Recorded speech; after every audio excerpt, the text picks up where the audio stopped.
এক নম্বৰ বিৰোধীটো হ'ল আমাৰ কংগ্ৰেছ আৰু এক নম্বৰ বিৰোধী হ'ল আমাৰ গৌৰৱ গগৈ ডাঙৰীয়া। তেখেতে লাজ পাব লাগে।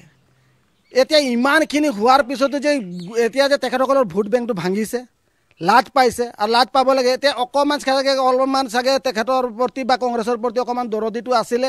গৌৰৱ গগৈ ডাঙৰীয়া যেনেকুৱা ধৰণৰ যেতিয়া মন্তব্যবিলাক আগবঢ়াইছে, তো এইফালৰ পৰা আৰু মাইনাছতে যাব সিহঁতি। কাৰণ তেখেতসকলে অত বছৰ দিন চাহ জনগোষ্ঠীৰ ৰাইজক শোষণ কৰি আছিলে, চবেই বুজি পায়। আজি গৌৰৱ গগৈ ডাঙৰীয়া আমাৰ লোকসভাৰ, আমাৰ কাজিৰঙা লোকসভাৰ আগত আমাৰ কলিয়াবৰ লোকসভাত আছিলে। আমাৰ হাতীকুলি চাহ বাগিচাত তেখেতে আহি এটা বস্তু কৈছিলে, ক'ত কি দিছে মই নাজানো, কিন্তু তেখেতৰ এটা পুঞ্জি আমাৰ ইয়াত দেখুৱাই দিয়ক, আমাৰ বাগানত দেখুৱাই দিয়ক যে সেইটো পুঞ্জি বোলে আমি হেৰি দিছোঁ। ইয়াত কথা দি গৈছিলে কৰম পূজাৰ সময়ত যে আমি আপোনালোকক এম্বুলেঞ্চ দিম, দিলে নেকি? এই এটা কিবা এটা ইয়াত উদ্ঘাটন কৰিছিলে নদীৰ কাষত, যিহেতু বনাই দিম বুলি, দিলে নেকি? নাই দিয়া।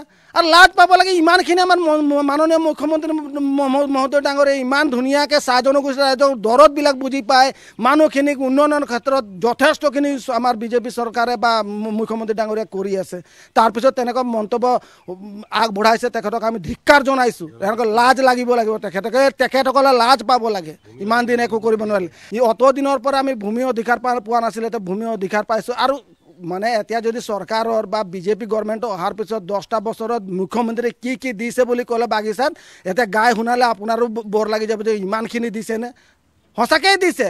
দেখুৱাই দিয়কচোন, তেখেতলোকক কৈ দিয়কচোন বোলে এইখিনি আমি চাহ জনগোষ্ঠী কৰি গৈছোঁ। ইমান বছৰে আমি ৰাজত্ব কৰাৰ পিছত মাত্ৰ 10টা বছৰত চাহ জনগোষ্ঠীৰ ৰাইজৰ উন্নয়ন হৈছে, গাঁৱৰ উন্নয়ন হৈছে, বাগানৰ উন্নয়ন হৈছে, এতিয়া ভূমি অধিকাৰ পাইছে, এতিয়া জনজাতিকৰণৰ কথাটো এতিয়া প্ৰচেষ্টা চলি আছে, সেইখিনিও আমি পাম। আৰু এই গভৰ্ণমেণ্টৰ পৰাই আমি পাম। এই গৌৰৱ গগৈ বা কংগ্ৰেছৰ পৰা আৰু আমি কেতিয়াও আমি আশা নাই কৰা। চাহ জনগোষ্ঠীৰ কাৰণে যিটো চিন্তা কৰিলে যে এই মাটিৰ অধিকাৰটো দিয়াৰ কাৰণে বিল যি উত্থাপন কৰা আমাৰ সংসদত যিটো উত্থাপন হ'ল, আৰু আমাৰ যিটো দিছে মাটিৰ পট্টা দিয়াৰ অধিকাৰ, যিটো আমাৰ জনজাতিকৰণৰ প্ৰসংগকে লৈ পেলাই যিখিনি তেওঁলোকে সিদ্ধান্ত গ্ৰহণ কৰিছে, যে চিন্তা কৰিছে যে বিজেপি চৰকাৰখনে যে চাহ জনগোষ্ঠীৰ বিৰোধিতা কৰা আমি দেখিবলৈ পোৱা যোৱা নাই, আমি দেখাও নাই যে বিৰোধিতা কৰিছে বুলি।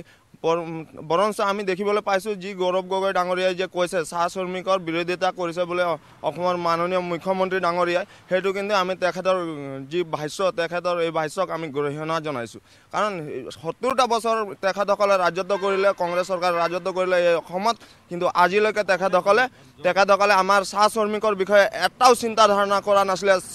অকল সূতা, কম্বল আৰু এই আঁঠুৱাৰ বাহিৰে আমাক চাহ শ্ৰমিকক এনেকুৱা ধৰণে বঞ্চিত কৰি থ'লে যে আমি ব্ৰিটিছৰ গোলামৰ দৰে আমাক প্ৰতাৰণা কৰিলে আৰু এই ব্ৰিটিছৰ গোলামে বনাই ৰাখিলে।